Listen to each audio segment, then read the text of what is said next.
Hey, thanks for stopping by, everyone.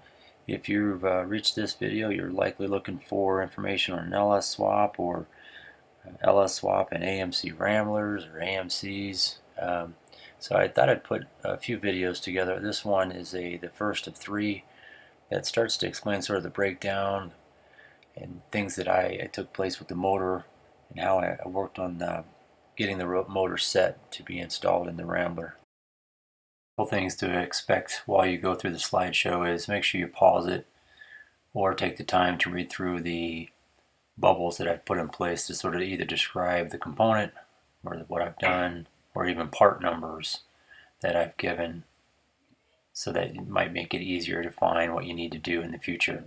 So hopefully you'll take the time. I know it's a little long with 11 minutes, but it does have some good information in there. And again, I just thought it would be something that you could use to stop, make notes, ask questions, and those sorts of things. So hopefully you get something out of this. And remember, there's part 2 and part 3, which are electrical components, and then the actual fabrication of all of the other components. Thought it would be good to show you the original straight 6, so the before and then the after.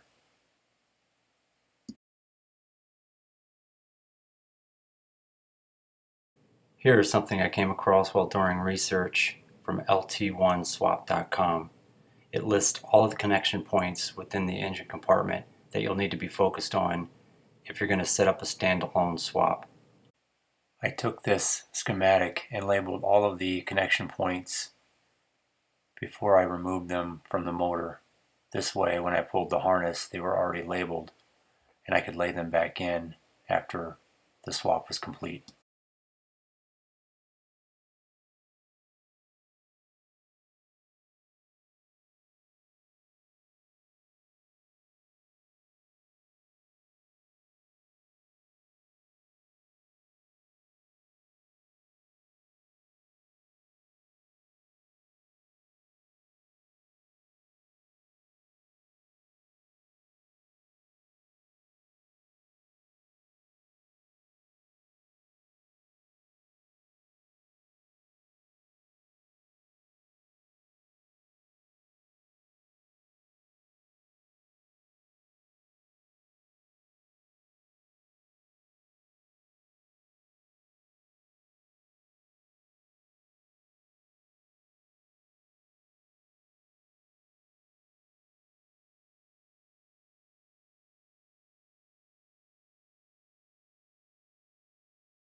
Well, as you've seen, we finally dropped the motor in.